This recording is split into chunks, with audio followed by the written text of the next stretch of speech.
इस वीडियो में हम लोग ऑक्सिलरी पीआरडीएस सिस्टम के बारे में डिस्कशन करने वाले हैं। बेसिक डिस्कशन रहेगा ये। वीडियो थोड़ा शॉर्ट होगा but important information auxiliary PRDS system के बारे में यहाँ पे बताया जाएगा। ऑक्सिलरी नाम से पता चल रहा है कि ये ऑक्सिलरी होगा, मतलब मेन से ये हटके होगा। मेन साइकिल जो हमारा स्टीम साइकिल है, रैंकिन साइकिल, उससे हटके होगा। बट ऑक्सिलरी होने के कारण ये मेन साइकिल को, स्टीम साइकिल को रन कराने में, साइक्लिक कंडीशन में रखने में हेल्प करेगा। तो ऑक्सिलरी है। पीआरडीएस का फुल फॉर्म क्या हो रहा है यहाँ पे? प्रेशर रिड्यूस्ड मतलब कि ये जो मेन स्टीम लाइन या फिर जिस भी प्रेशर का स्टीम इसमें होगा उसका प्रेशर रिड्यूस कराएंगे। एंड डी सुपर हिट, ये दो कंडीशन अप्लाई हो रहा है इस सिस्टम में। इसका मतलब ये हो रहा है कि ये जो भी ऑक्सिलरी पीआरडी सिस्टम होगा, pressure reduce and D super heated steam का होगा। इसका मतलब स्टीम इसमें जो भी रहेगी उसकी प्रेशर जो है वो मेन साइकिल के प्रेशर से कम होगी और मेन साइकिल के टेम्परेचर से भी कम होगी। अब इसका यूज़ क्या है ये सब हम लोग देखते हैं वन बाय वन करके, और ये भी समझते हैं कि ये इसको पहले रेडी कैसे किया जाता है। यहाँ पर इस लाइन डायग्राम में देखा जा सकता है, ये लाइन डायग्राम डीसीएस सिस्टम का ही ऑलमोस्ट कॉपीड लाइन डायग्राम है। तो यहाँ देख सकते हैं हम लोग कि ये कहाँ कहाँ से स्टीम लेता है। एक स्टीम लेने का इसका सोर्स हो गया मेन स्टीम लाइन से, एमएस लाइन से, और दूसरा सोर्स हो गया सीआरएच लाइन से, कोल्ड हीट लाइन से। हमें पता है एमएस लाइन के बारे में हम लोगों ने स्टडी किया है। उसका प्रेशर 500 मेगावाट के लिए अगर बात करेंगे फुल लोड के कंडीशन में 180 केजी 170 केजी के पास होता है। सपोज प्रेशर उसका 170 केजी पर सीएम स्क्वायर के अराउंड है और temperature 520 degree Celsius 530 degree Celsius होता है। इस हाई प्रेशर हाई टेम्परेचर से स्टीम को यहाँ पर टैप किया गया, स्मॉल अमाउंट ऑफ स्टीम को यहाँ टैप किया गया। टैप करने के बाद यहाँ पर कुछ वाल्व सिस्टम अरेंजमेंट है, पैरेलल लाइन से दो, एक मोटराइज वाल्व है और एक बाईपास वाल्व है, फिर एक और मोटराइज वाल्व है। ये आगे की तरफ जाने के बाद एक डी सुपर हीटिंग स्टेशन में जाएगा जहां पर इसमें स्प्रे आ रहा है, स्प्रे मिक्स होगा। ये स्प्रे मेन काम क्या कर रहा है? टेम्परेचर रिड्यूस करने का काम कर रहा है, क्योंकि इसकी टेम्परेचर होती है 520 डिग्री सेल्सियस। हमें इसका टेम्परेचर रिड्यूस करके ऑक्स पीआरडीएस का टेम्परेचर लगभग 300 डिग्री सेल्सियस के पास लेकर जाना है। जो ऑक्सिलरी स्टीम हमें नीड होगी डिफरेंट पर्पज़ के लिए, वो 300 टू 80 डिग्री सेल्सियस के अराउंड होती है। टेम्परेचर रिड्यूस करने का काम कौन करेगा? स्प्रे करेगा। ये स्प्रे जो ऐड हो रहा है यहाँ पर, इसे कहते हैं डी सुपर हीटिंग स्टेशन। और प्रेशर रिड्यूस करने का काम कौन सा करेगा? ये वाल्व ही प्रेशर रिड्यूसिंग वाल्व है। इसी में प्रेशर रिड्यूस होगी, थ्रोटलिंग के थ्रू प्रेशर को यहाँ पर रिड्यूस किया जाता है। हमारा एमएस लाइन से अगर स्टीम लिया जाता है ऑक्सिलरी पीआरडीएस के यूज़ के लिए, तो प्रेशर को रिड्यूस करेंगे प्रेशर रिड्यूसिंग वाल्व में, और डी सुपर हीटिंग स्टेशन में स्प्रे के थ्रू हम लोग टेम्परेचर को रिड्यूस करेंगे। और फाइनल जो हमें स्टीम जो चाहिए, जो रिक्वायर्ड है ऑक्सिलरी पीआरडी सिस्टम के लिए, उसका प्रेशर और टेम्परेचर रिड्यूस्ड में मिल जाएगा। और ध्यान रखना है कि इसका जो प्रेशर होता है लगभग 10 to 12 केजी पर सीएम स्क्वायर होता है। बहुत ज़्यादा प्रेशर रिड्यूस कराया गया है एंड 300 डिग्री सेल्सियस के अप्रॉक्स इसका टेम्परेचर मेंटेन किया जाता है। अब इसका डिफरेंट डिफरेंट यूजेस है, हम लोग यूज़ भी देखने वाले हैं। उससे पहले एक और लाइन है जिससे कि स्टीम हम लोग ले सकते हैं पीआरडी सिस्टम को चार्ज करने के लिए। मतलब पीआरडी सिस्टम में जो भी स्टीम चाहिए हमें, वो हम लोग सीआरएच से भी ले सकते हैं। सीआरएच से लेने पे एडवांटेज आएगा। अब सीआरएच क्या है? ये कोल्ड रीहीट लाइन है। कोल्ड रीहीट लाइन में हमें पता होता है कि इसका प्रेशर मेन स्टीम लाइन से कम होता है, क्योंकि cold reheat line HP turbine में स्टीम एक्सपेंड होने के बाद वाली है और टेम्परेचर भी यहाँ पर रिड्यूस्ड होता है। इसका प्रेशर अप्रॉक्स हमें 30 केजी पर सीएम स्क्वायर के पास मिलेगा एंड टेम्परेचर 320 डिग्री सेल्सियस के आसपास होगा। इसका टेम्परेचर एंड प्रेशर काफ़ी कम है कंपेयर टू एमएस लाइन, इसलिए हम लोग इस वाले स्टीम का यूज़ कर सकते हैं और यूज़ करके हम लोग पीआरडी सिस्टम को चार्ज कर सकते हैं। इसमें किस तरह से हो रहा है देखेंगे।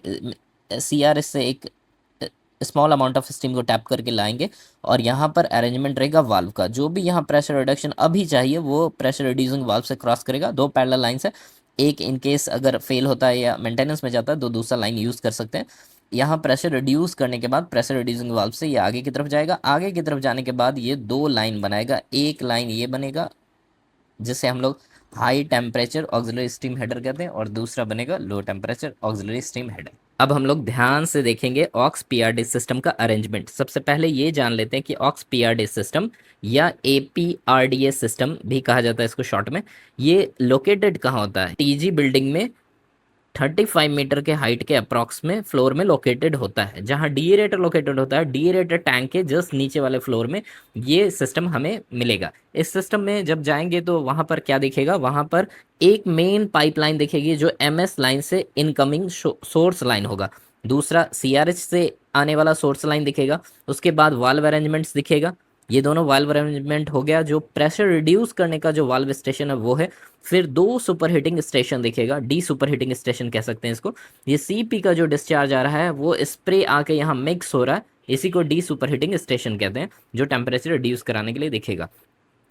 एक लाइन दिख गया जो एमएस लाइन से आ रही है, एक बड़ी सी पाइपलाइन वो दिखेगी, एक सीआरएस से आने वाली सोर्स लाइन दिखेगी वो, और सीईपी के डिस्चार्ज हेडर से आने वाली स्प्रे लाइन दिखेगी जो आकर दो पार्ट्स में डिवाइड होगी, और एक चली जाएगी एमएस लाइन वाले सोर्स लाइन में मिक्स होने के लिए, और एक चली जाएगी सीआरएस लाइन में सोर्स वाले में मिक्स होने के लिए डी सुपर हीटिंग स्टेशन में।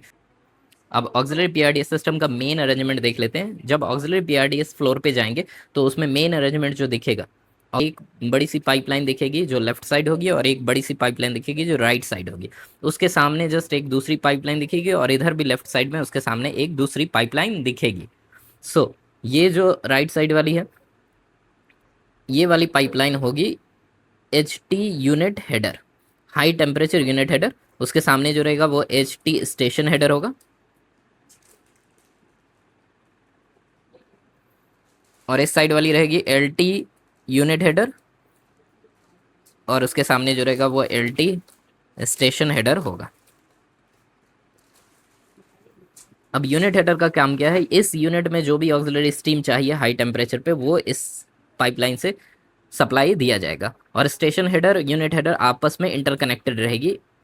जब कभी भी यूनिट हेडर में प्रेशर चाहिए होगा वो स्टेशन हेडर से स्टीम ले सकता है, और स्टेशन हेडर ये वाली दूसरे यूनिट 2 के स्टेशन हेडर से कनेक्टेड रहेगी। कभी भी अगर स्टीम सप्लाई इस यूनिट में चाहिए इन केस ऑफ इमरजेंसी, तो बीच में एक वाल्व होगा, उसको ओपन करके दूसरे यूनिट से हम लोग स्टीम सप्लाई ले सकते हैं स्टेशन हेडर में, station header to station header, और फिर इस स्टेशन हेडर से इसके हाई टेम्परेचर यूनिट हेडर में सप्लाई दे सकते हैं, जिससे कि हम लोगों को ऑक्सिलरी स्टीम की रिक्वायरमेंट जो भी है वो फुलफिल होती रहे इमरजेंसी सिचुएशन में भी। सिमिलर वे में यहाँ पर ये एलटी यूनिट हेडर है, लो टेम्परेचर यूनिट हेडर। जो कुछ भी लो टेम्परेचर की ऑक्सिलरी स्टीम हम लोगों को यूनिट में यूज़ के लिए चाहिए वो सब इसी हेडर से सप्लाई होगा, और इन दोनों के बीच में एक इंटरकनेक्शन होगा।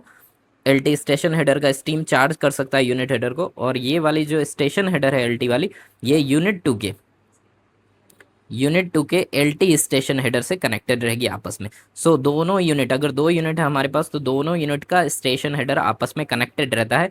इन केस ऑफ इमरजेंसी और ट्रिपिंग ऑफ वन यूनिट, दूसरे यूनिट से हम लोग स्टीम सप्लाई कर सकते हैं, और ये बहुत ही इंपॉर्टेंट स्टेप भी होता है। जब यूनिट ट्रिप करती है तो ASV 65 वाल्व होता है जो इंटर कनेक्शन वाल्व है, इसको ओपन कर देने से ये पीआरडीएस सिस्टम यूनिट 1 का यूनिट 2 के थ्रू चार्ज किया जा सकता है। अब हम लोगों को ये देखना है नेक्स्ट कि यूनिट हेडर जो है, दो यूनिट हेडर हमारे पास हो गया, एक हाई टेम्परेचर यूनिट हेडर और एक लो टेम्परेचर यूनिट हेडर। इन सभी में जो स्टीम सप्लाई जा रही है वो किस किस पर्पस के लिए यूज़ होता है। हाई टेम्परेचर स्टीम हेडर जो है HT यूनिट हेडर, इसकी टेम्परेचर लगभग 320 डिग्री सेल्सियस और प्रेशर 10 to 12 kg मेंटेन की जाती है। इसका यूज़ मेन पर्पस है इसका वो है मेन ग्लैंड टरबाइन स्टीम की सीलिंग के लिए। जो मेन टरबाइन है उसकी ग्लैंड सीलिंग के लिए, और BFP की जो ग्लैंड सीलिंग है वो कराता है, मेल इंसर्टिंग में यूज़ होता है, और एयर प्रीहीटर के सूट ब्लोअर्स में जो स्टीम रिक्वायर्ड है वो यूज़ करने के लिए होता है। तो ये 4-5 यूजेस है इसके, इंपॉर्टेंट यूजेस। अब low temperature unit header, low temperature unit header से पहले डी सुपर हीटिंग किया गया क्योंकि इसकी टेम्परेचर 280 से 300 डिग्री सेल्सियस के बीच में मेंटेन की जाती है, और इसका जो यूज़ होता है वो फ्यूल एटमाइजेशन के लिए यूज़ होता है, स्कैप स्टीम को APH में जो स्टीम चाहिए हीटिंग के लिए उसमें यूज़ होता है, और सेफ्टी टैंक में ये चला जाता है।